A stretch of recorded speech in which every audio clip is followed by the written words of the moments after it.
Welcome to the realm of intoxicating flavors and head-banging beer reviews.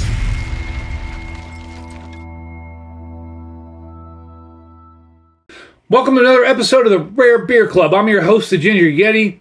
And if you're new to the channel, the Rare Beer Club is a subscription club put out by the beerofthemonthclub.com. I receive a box every month that contains 2 hand-selected beers for about $60.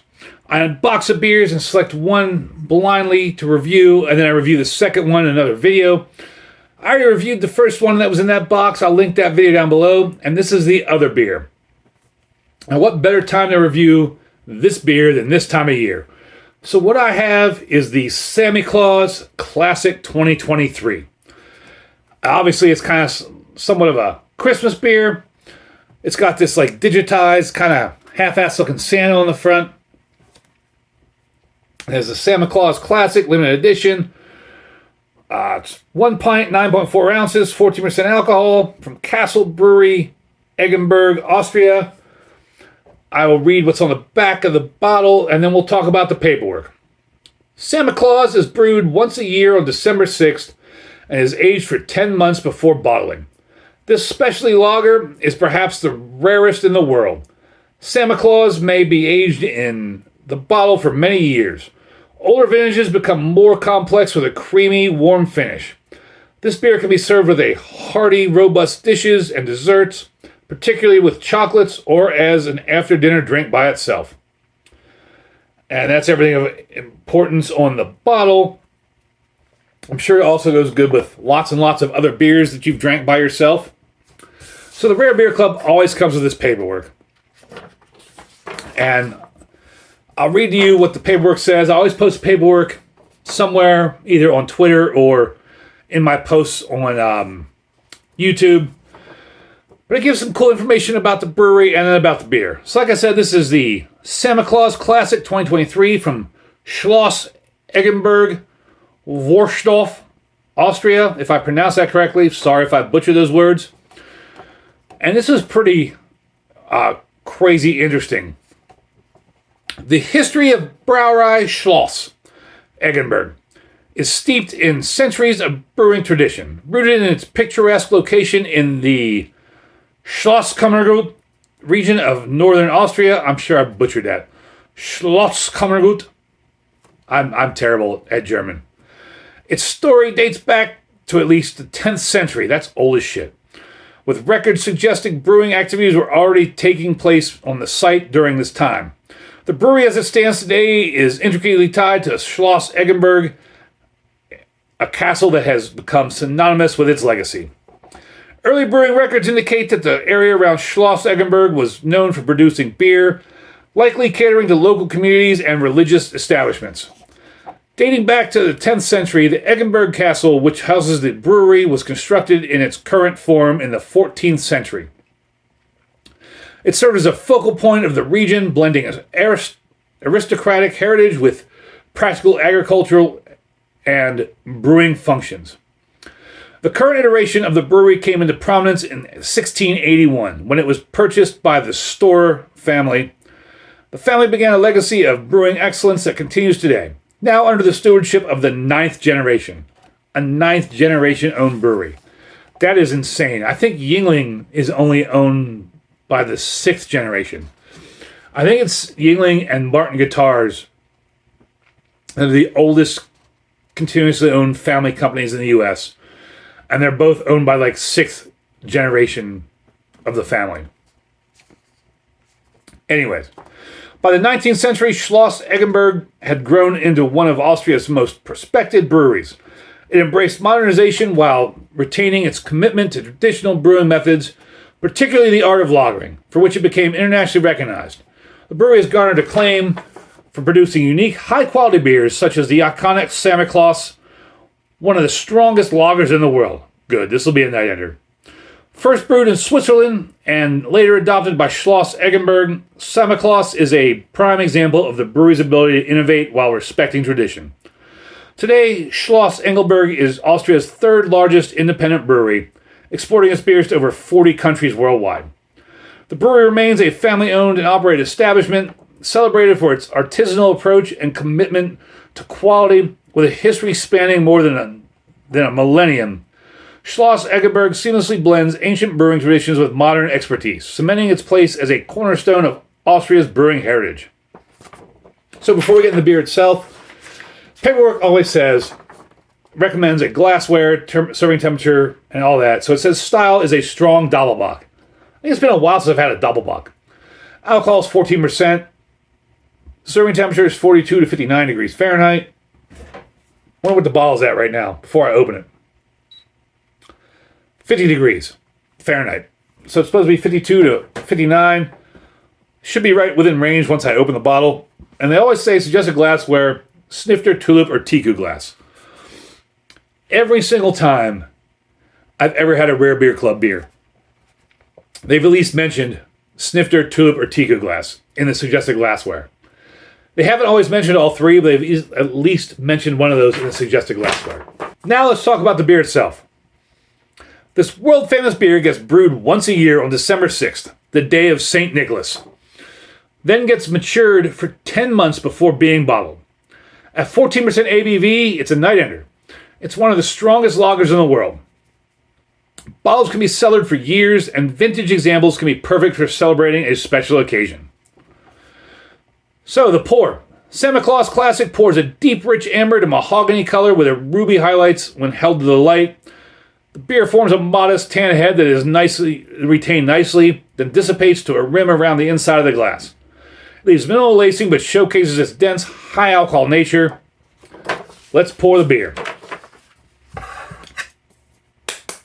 Get my Rare Beer Club bottle opener. It's just got a silver crown that says Samichlaus on it. Get that popped open. No gun smoke, no hiss, no climbing up the bottle. On Untapped, this gets a 4.02 with 768 check-ins, but that's for the Samichlaus Classic 2023. Just the Samichlaus Classic Generic gets a 3.70 with 47,000 check-ins. On Beer Advocate, it gets a 90 outstanding with over 2,300 check-ins. Since there's that many check-ins, I'll give you the aggregate score. It gets an aggregate score on Beer Advocate of 4.03. We'll go back to the color because I want to go into the scent first. The nose is intensely rich and complex, with an initial wave of caramelized sugar and toffee. I'm getting dark fruits and toffee.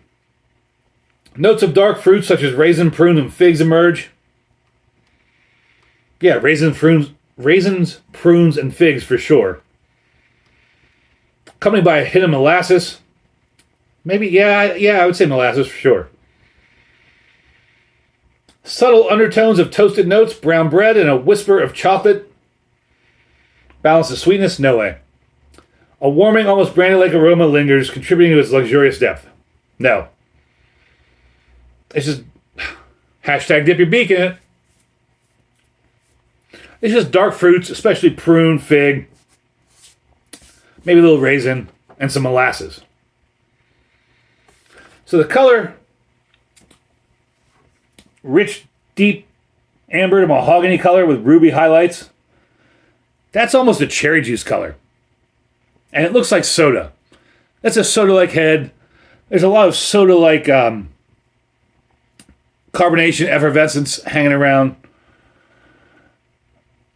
Yeah, it dissipates to a rim, not even a rim around, yeah, maybe a little rim around the inside of the glass. It just looks like soda. I mean, it's like soda-like head.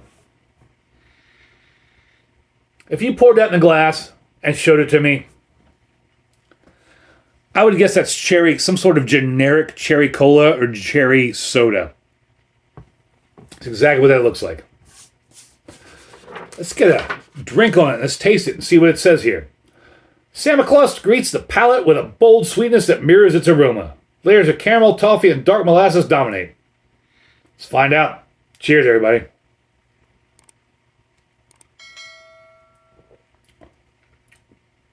Bold sweetness. It's like a dark fruit, fig, maybe dark cherry sweetness. It's definitely got a sweetness to it, and dark fruit for sure. Dark molasses? Maybe, yeah. These are followed by ripe dark fruit flavors of dates, cherries, and figs. Yeah, that would be a better description. Dates, cherries, and figs, for sure. Which add a fruity complexity. As it warms, notes of vanilla, toasted oak, and a touch of sherry-like oxidation appear.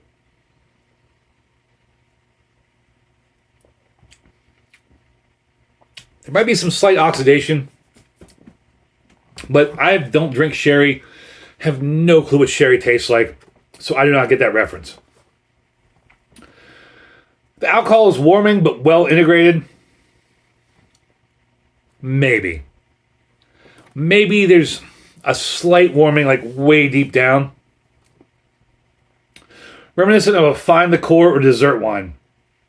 The body is full and velvety. I wouldn't say full. It's medium. Maybe push it full, but medium. Velvety, yeah. With a syrupy, almost decadent texture. Yeah, absolutely. It's definitely decadent texture. Definitely decadent flavor. Wow. Slur your words some more. Despite its high ABV, the beer's smooth carbonation provides just enough lift to keep it from feeling overly heavy. I have seen that description a lot in the Rare Beer Club over years. The whole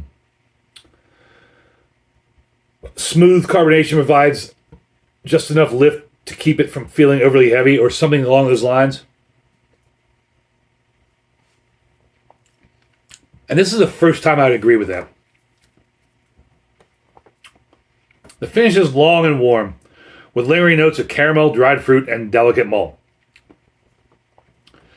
Caramel, dried fruit, for sure. Sweetness, delicious, long. Yeah. This is one of the first beers I can think of I've had from the Rare Beer Club that the description on the paperwork is pretty accurate.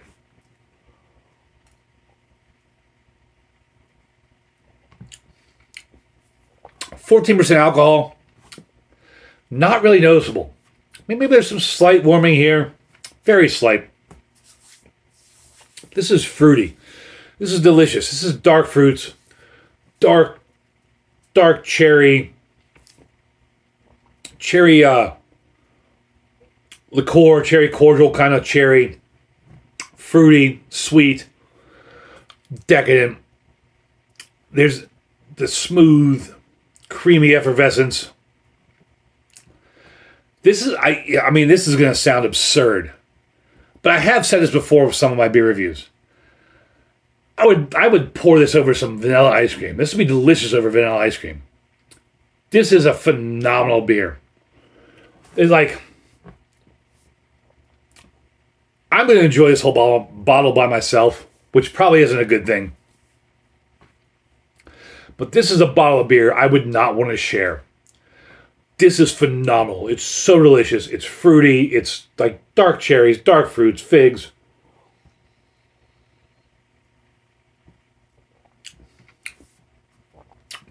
Like a decadent syrupiness.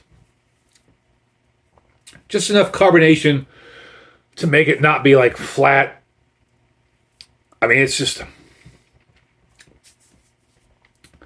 It's almost like a good cognac or whiskey in that it's got this really excellent sipping quality.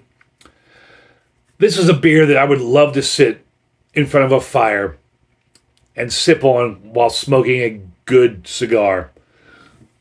Phenomenal beer. Big, giant, 2 horns up. Outstanding beer.